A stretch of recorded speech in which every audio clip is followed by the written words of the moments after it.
Is your Chevy Camaro rejecting your iPhone connection? Let's fix that Apple CarPlay issue in just a few minutes.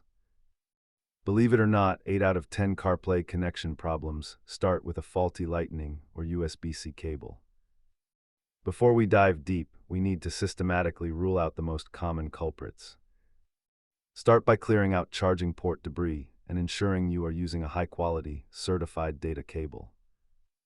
Check your Chevy's projection settings to ensure CarPlay wasn't accidentally disabled or blocked for your specific device.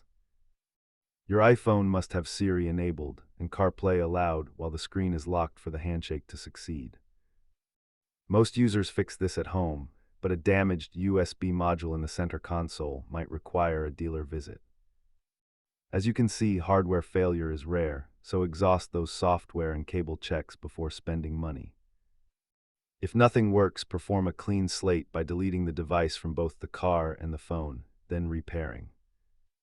Keep a non-conductive pick and compressed air in your glove box to maintain those ports safely. Remember, the simplest solution is usually the right one.